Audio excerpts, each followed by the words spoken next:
Good day and welcome to the dining room table. Here you have New York State Attorney General Letitia James, New York City Mayor Eric Adams, you have NYPD Commissioner Shul. You also have probably some people from the FBI and other agencies here making a gun bust announcement. As a woman of color with a son, I find myself looking and following the stats that says young men that look like my own son have a higher rate of being killed by a gun or be incarcerated by a uh, gun charge. And I've sat down and spoken to uh, and cried with and walked with mothers who have um, had sons killed by a gun, many times by a young man who may look just like them. I've gone to Rikers Island and sat in the housing area, in the day room, and spoke to young men who were facing more years than they've been on earth. When people choose to relocate, when I help people relocate to different areas, many people, they really, sit down and analyze the different states that they are thinking of moving to. They look at the school system, they look at the taxes, they look at the laws. And some people may choose to live in New York City because the gun laws are so strict. You can't have a gun unless you're law enforcement or unless you have a permit. And law enforcement knows that, you know, uh, there's not many people with guns that legally are able to have them. Uh, so they're constantly looking out for the illegal guns. Where some states, people people don't feel the same without their gun. They're used to having their gun. They have their gun in their home. They have their gun when they're in the supermarket. So people choose where they live if they can for the based on their beliefs and how they want to live. And if you live in New York City and there's no gun manufacturers here, you know that the gun laws are so strict. You have to say to yourself, then why does Citizens app go off? Why are gun arrests up? Why are people still getting shot? Innocent bystanders still getting shot. Why are there so many young men of color sitting in the jail because someone put a gun in their hand?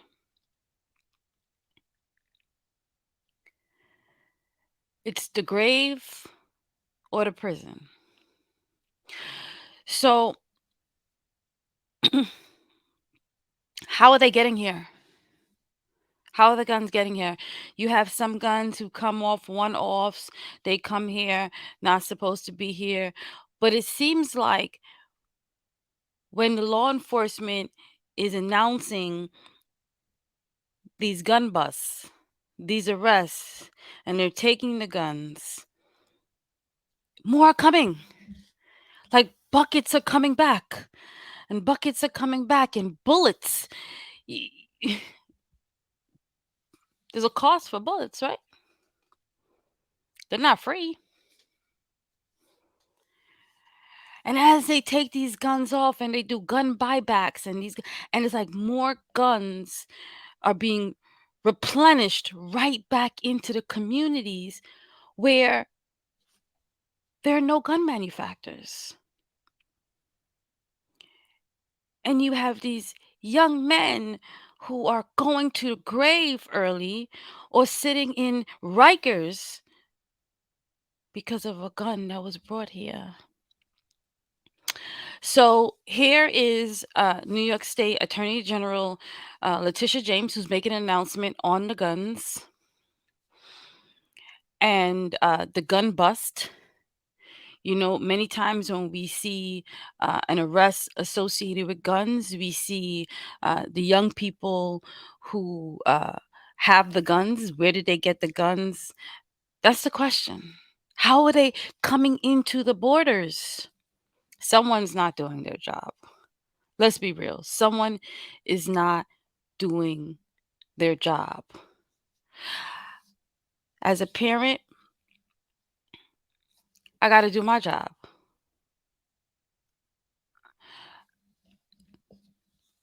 We got to do our job. But what about the people whose responsibility it is to make sure that that gun never gets into the borders so it doesn't get into that young man's hand or it doesn't kill that young man? Because that's the laws of our land, right? That's the state, that's the city that many people decided to live in, where the gun laws are strict, where there are no gun manufacturers, where you hope and you pray that it's safer. Let's hear from uh, this press conference and just basically hear about this gun bust. And there's a lot of guns. I mean, the, to drop that many guns into our communities that already have poverty, that already have education issues, that already have hunger issues, that already have mental illness, that already have anger, like, and stress and housing issues, to have these guns dropped into these areas. Uh, it's good to see that they get them before uh, our young people are are are dying from them or getting these guns put into their hands. Let's hear from them. Acknowledge my partners in law enforcement who are here, Mayor Eric Adams, Commissioner of the NYPD, Keechon Sewell, Superintendent of the New York State Police, Stephen McGrilly, Special Agent in charge of Drug Enforcement Administration, New York Division, Frank Tarantino, the Queens County District Attorney, Melinda Katz, and all of the members of the New York Drug Enforcement Task Force. My name is Letitia James, the Attorney General of the State of New York. I want to thank all of them for their partnership in today's takedown. We are here today because as members of law enforcement, it is our responsibility and our duty to keep New York safe. And we all know that one of the greatest threats to public safety is gun violence. Every single day, someone in New York or in this country is harmed by gun violence. We witnessed it yesterday with two teenagers outside their schools in broad daylight. And increasingly, ghost guns are to blame for this destruction and this violence. Today, we are announcing a takedown of a gun and drug trafficking. So I just want to stop right there for anyone who doesn't know. A ghost gun is parts of the gun being shipped and then they're being put together. So there's no serial number because there's the guns are there's no tracking of it. So there was a lawsuit previously suing the companies that were sending those pieces out, that they can't send it to New York addresses. That operated in and around New York City. As a result of this investigation, we recovered 19 firearms, 12 of which are ghost guns. And as you can see, many of them are AR-15 style assault weapons. We also recovered 6 high capacity magazines and more than half a kilogram of cocaine with a street value of $25,000. We are charging 3 defendants in a 100 Killing our community. indictment for their roles in illegally trafficking these guns and drugs. And this was a joint investigation by my office's Organized Crime Task Force and the NYPD. You know, when these guns and these drugs come into this community like that, you know what it does?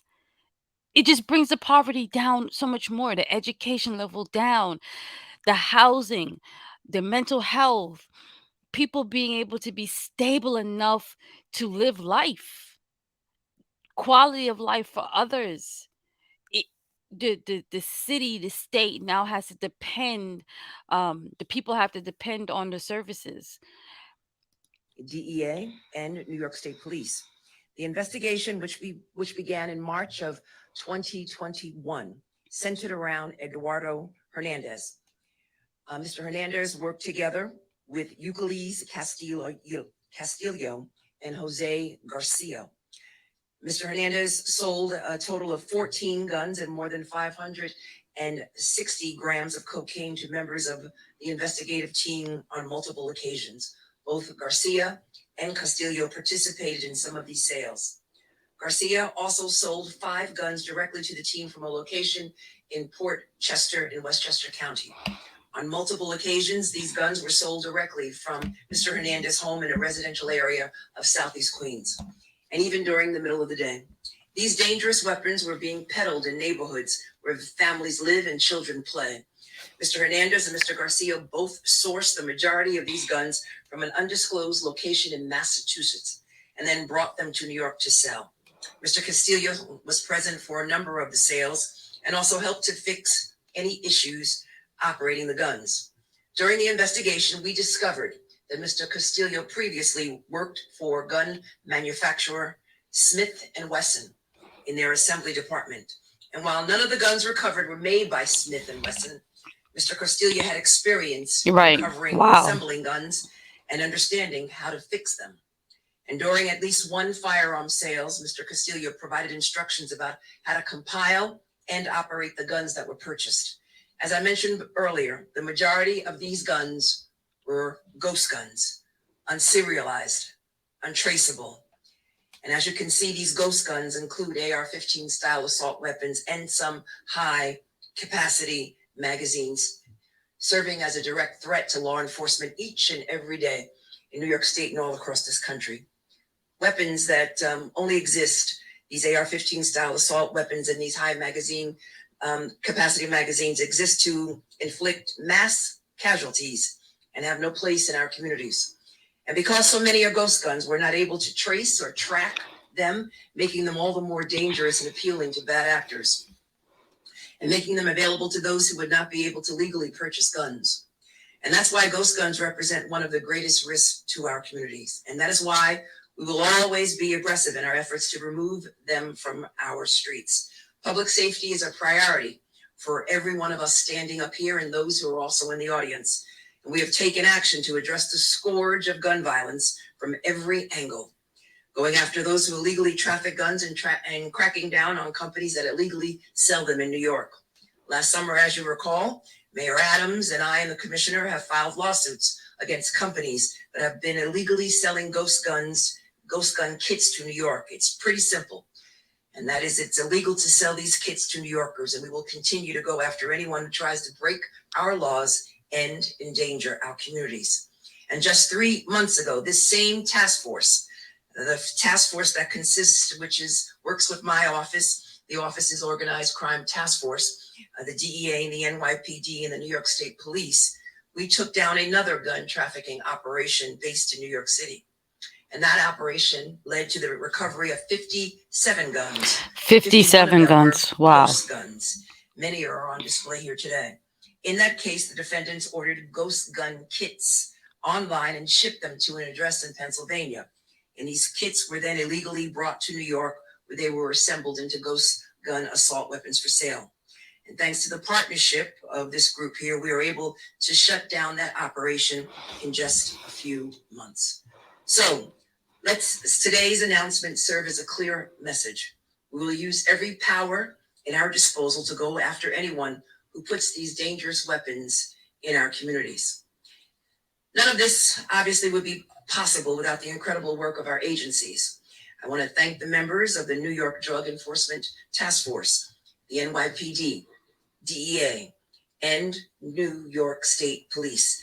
I also want to take a moment to thank the dedicated members of the Attorney General's office who have worked tirelessly on this case and so many others.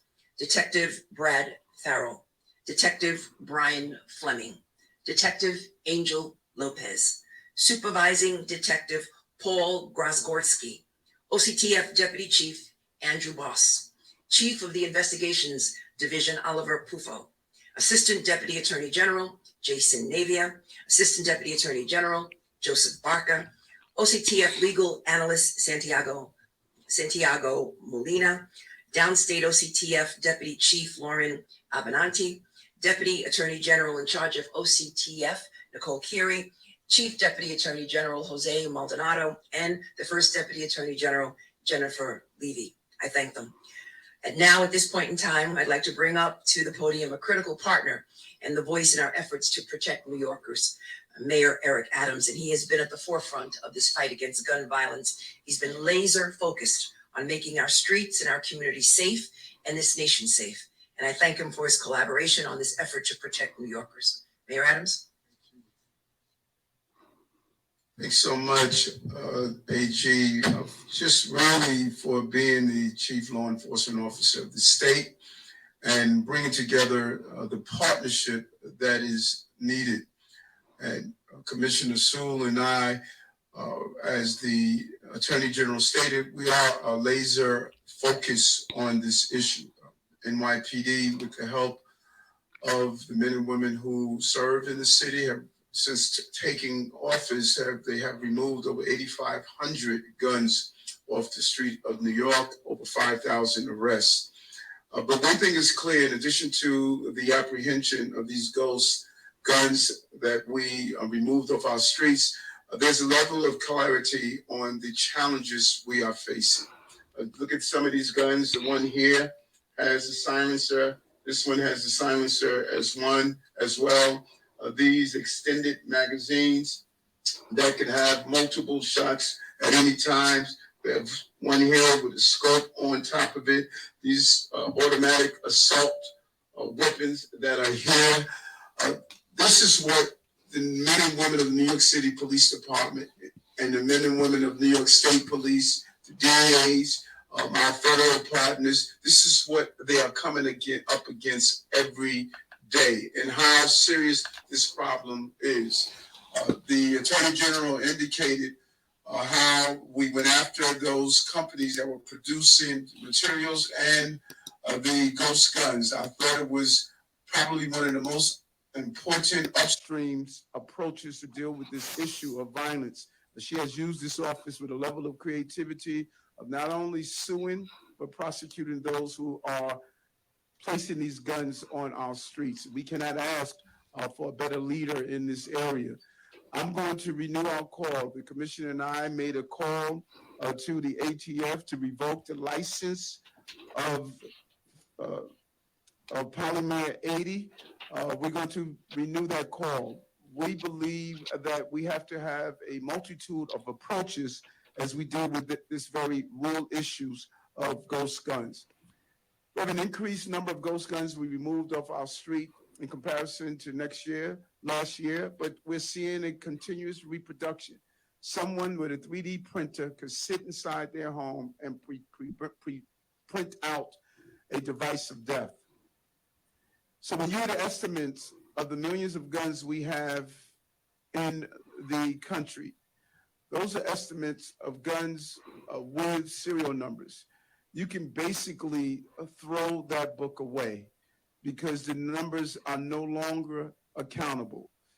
Anytime you have a manner in which you can become your own manufacturing firm within your basement or your garage, you are really throwing off the entire criminal justice system of how we manufacture and how we account for guns. We're at a critical point in a critical state.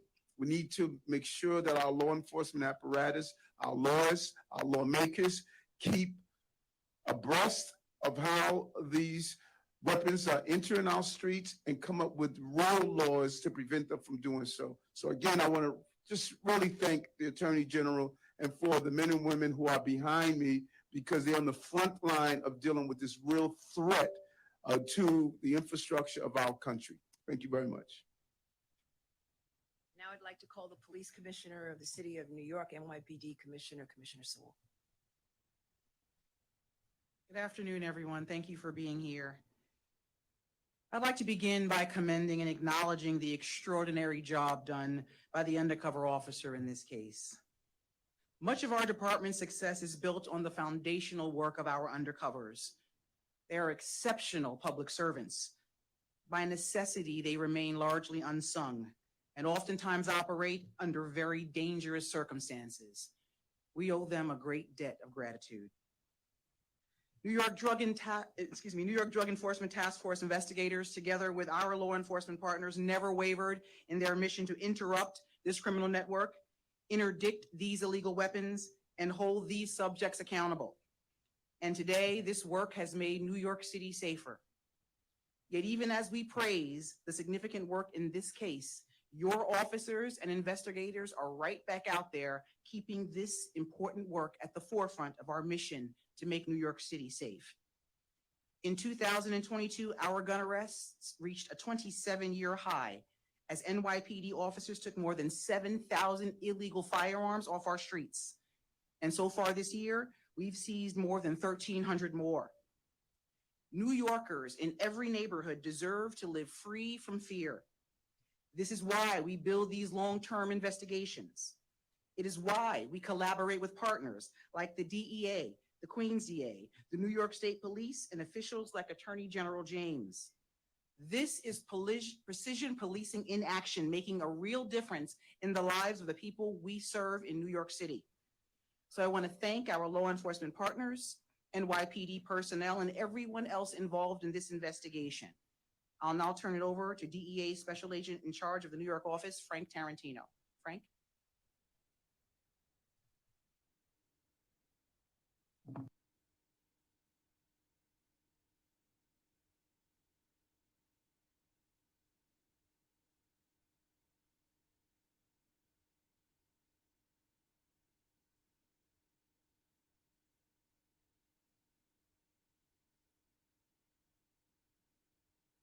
You know, I what's what's up with the technology? I was in Disney World and, you know, going through metal detectors, and I'm observant, so I can see that it was a metal detector, but people were pushing their strollers and people didn't even know they were walking through a metal detector. If you're on the highway and you have an easy pass, you don't have to slow down. Before, we had to give cash to the person in the toll booth, or you have to slow down so the easy pass could read. You could drive your regular speed, and there's a beam that could come down and detect that there is someone passing, and they can take the money out of your easy pass, but you can take it out of your bank account. Like, it's that level of technology that is there. But we can't detect, I mean, that these guns are coming in. I just when you see all these arrests, you have these gun busts, you have these gun buybacks. You're just wondering, how are more and more just coming into the city? Good afternoon. Attorney General James, Mayor Adams, Police Commissioner Sewell, Superintendent Negrelli, and District Attorney Katz. Thank you. It's an honor and privilege to stand alongside you here today as we work together as partners. Simply put, DEA's mission is to save lives. And so at the DEA, we ask ourselves every single day, how do we save more lives? How can we do more? This investigation is one example of how we can do more. This is a holistic, all-in government approach because it will take every single one of us to make a difference. The New York Drug Enforcement Task Force, jointly led by Deputy SAC Frank Del Rey from the DEA New York Division, Deputy Inspector Tom Kelly from the New York City Police Department, and Captain Mike Sumnick from the New York State Police, worked collaboratively with our law enforcement partners from the New York State Attorney General's office to take down a drug and gun trafficking organization working up and down the East Coast. Our Red Room Group, a specially selected and well-trained investigative team, is responsible for bringing to justice the most dangerous and most violent drug traffickers and criminal networks operating here in New York City with ties throughout the world. We work relentlessly every single day to drive down drug-related violence and drug poisonings to keep this city healthy and safe, but also to protect the rights of people to live without fear of violence and drug trafficking. We are not waging a war on drugs. We are engaged in a fight every single day to save lives. Thank you. I'd like to turn it over to Superintendent of the New York State Police, Stephen Negrelli.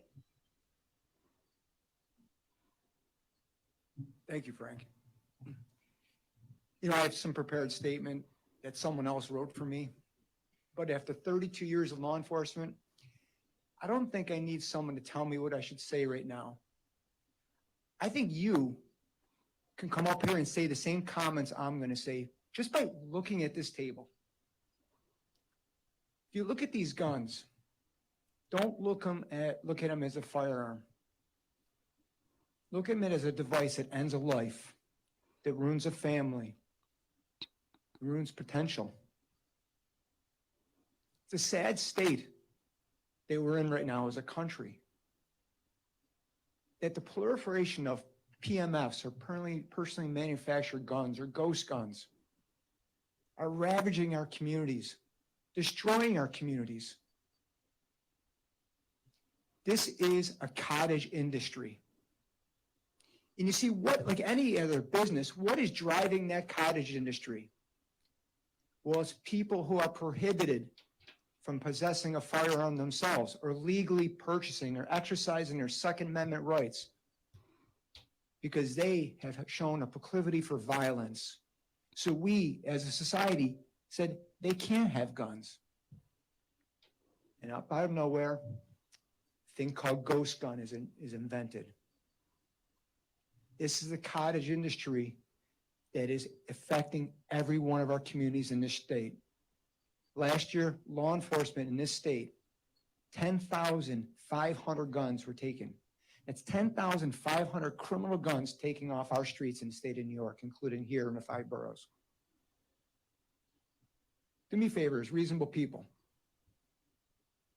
Think about your community, your family, your friends. These guns were destined for those communities, to ruin those neighborhoods, those lives. Right. To the people, and this is 3 people, all these guns. To the people who are going to pursue this cottage industry, I stand united with my friends from the ATF, DEA, every federal entity you ever heard of, the Attorney General, the U.S. Attorney's Office, every DA in this state. If there's one thing that's galvanized our friendships and our partnerships, is this. Because each one of us have only one mission. If you look at what our mission is in law enforcement, it's to serve our communities, to protect the public, and protect those who can't protect themselves. I stand united with my partners behind me. I applaud the members of the task force, and I thank Letitia James, Governor Hochul, for your unwavering support in giving us the tools and support that we can do our job, which is protecting you. Thank you very much. Thank you.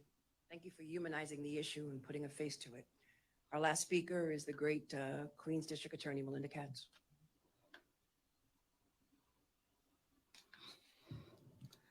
Well, I'm going to follow suit and throw my speech out too. You know, I want to thank Attorney General Tish James. This is really a team effort.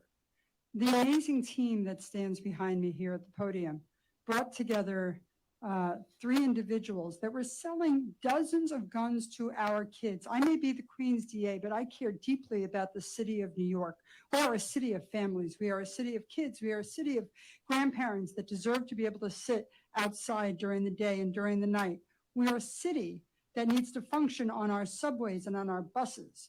We're a city that deserves to go out with our families during the day and have law enforcement focus on keeping us safe.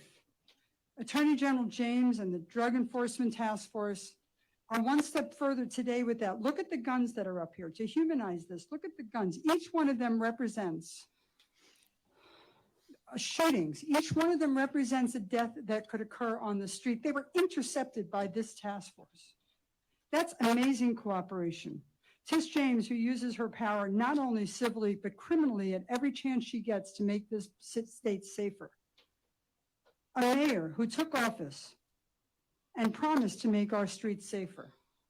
A police commissioner who has the respect of the men and women under her and who work every single day to make our city safer. The DEA, the state police, the DA's offices throughout this state. It is our job to keep people safe. You can't do that when people can build guns in the basement of their homes and in apartments right next door to you. And sell them we're to not our finding them. babies. And so today brings a message. This is a team effort. We are out there, and law enforcement will find you, and we will make it our job every single day to take more and more guns off the street of the city of New York. Thank you. We will continue to use every tool at our disposal, criminal law, civil law, gun buybacks, working together to address the gun violence that we are seeing not only in New York City, but all across the state of New York. I also want to thank the President of the United States, President Biden, for his executive order that he issued 2 days ago in an effort to address this epidemic, which we continue to deal with on a day-to-day basis. Now we will take on-topic questions. Getting these guns off the street before they get in our children's hands or kill them, God forbid. Hi.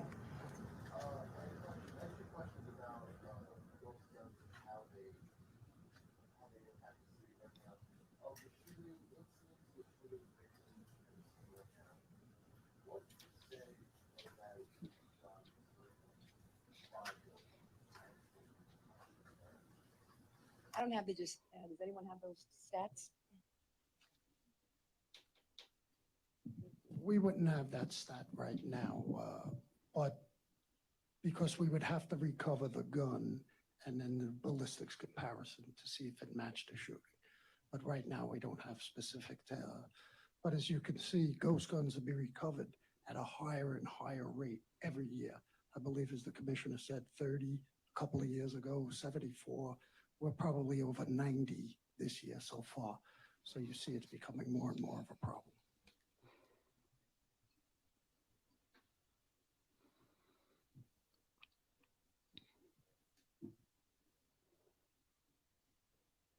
But technology is always advancing, and I think that's probably a big part of the problem, where you see these guns being manufactured at a record clip and then coming into our communities.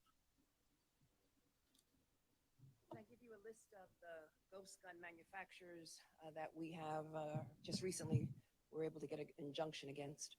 Ronell's, Blackhawk Manufacturing Group, Salvo Technologies, Glock Store, Indie Guns, Primary Arms, Armor Ally, Rainier Arms, KM Technical, and Rock Slide USA. Next question.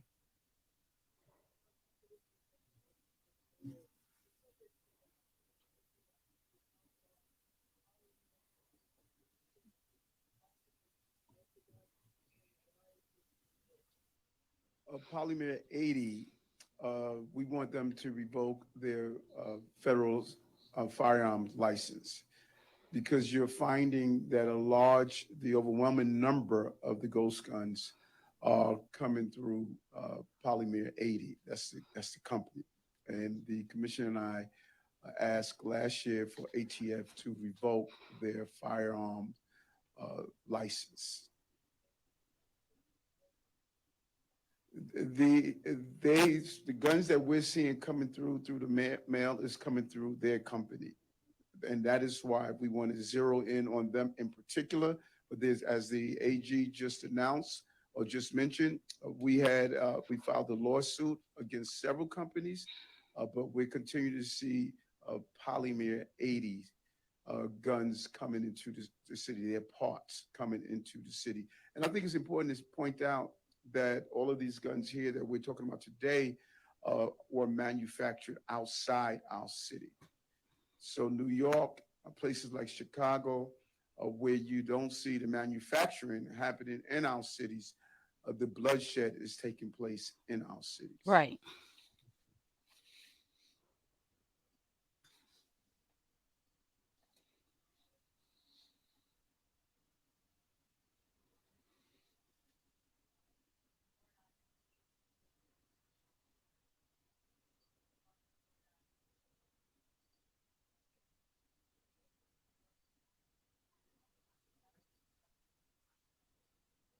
Finally, a question that I actually know an answer to. So last year, we created the Interstate Gun Trafficking Task Force. Actually, as we speak, the 9 states in the Northeast are meeting in Philadelphia on this topic. So we've created this task force. We've been working collaboratively with NYPD, Boston PD, Philly, and then the state police in Northeast on guns trafficking. If Mayor Adams alluded to, and I don't know if everyone's aware of this, a gun is not legally manufactured in the state of New York. But yet, I mentioned earlier, over 10,000 guns, crime guns, were seized last year. Right. Not one was manufactured here legally. So we're trying to stop the pipeline, the iron pipeline coming from the south into New York, because these guns, they may be legally manufactured and sold in some other state.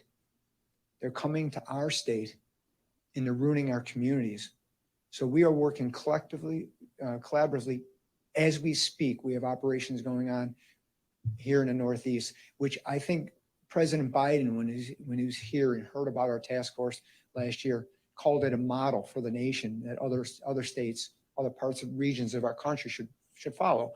Because truly, should a state line stop intel sharing or collaboration between law enforcement, whether it's the U.S. attorney or the attorney general or the district attorney's office or law enforcement? Should it? Should jurisdictional boundaries? No, because gun dealers don't abide by state lines. Why should we? So let's work collaboratively, because this is, as I mentioned in my speech, this is a nationwide epidemic. It's not a New York City epidemic or state of New York. It's our country's epidemic, and we have to work together in partnerships and tear down those silos.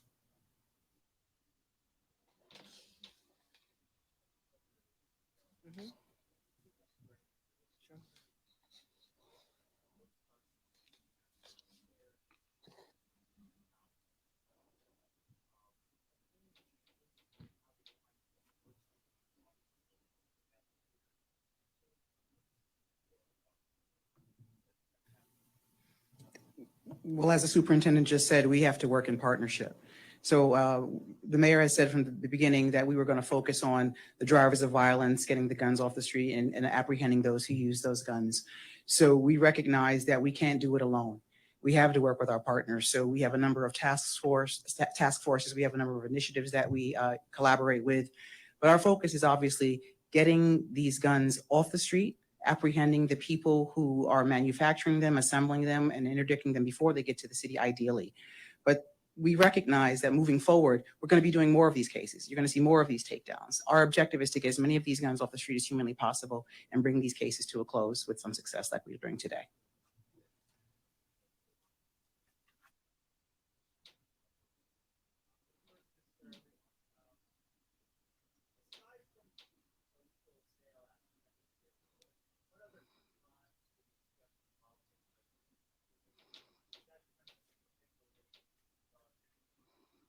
So because they are ghost guns, they're untraceable. And so we cannot trace to see whether they have been involved in any other crimes. 2, let me also say that in addition to gun trafficking, this investigation focused on drugs, in particular fentanyl, which, as you know, has led to a significant number of overdoses in the state of New York. And bringing that into our It's really communities is critically horrible. important, that I advise my task force, OCTF, and in the Office of the Attorney General, I want to focus not only on guns, but also on fentanyl, removing it off the streets of the city of New York as well as the state of New York. You get 2?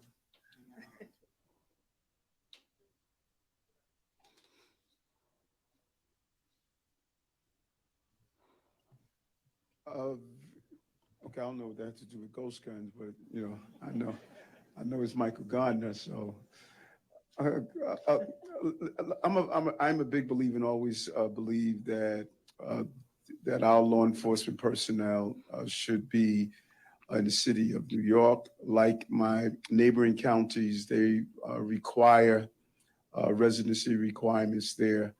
And I think we just have a good crop of individuals that will make great law enforcement officers that grow up in the city of New York. And the state laws doesn't allow that, so we're going to continue to follow the law. But I'm a believer. My philosophy is that police officers should come from the communities that they're policing in. Particularly a place like New York is extremely diverse. It is really understanding the diversity of this city, and the police department has become more and more diverse. We're seeing different groups who have historically stated they would never thought they could be a member of the police department. I think under this commissioner, we are seeing so many people are coming from different walks of life and being a part of the police department. But I'm a big believer in the residency requirement.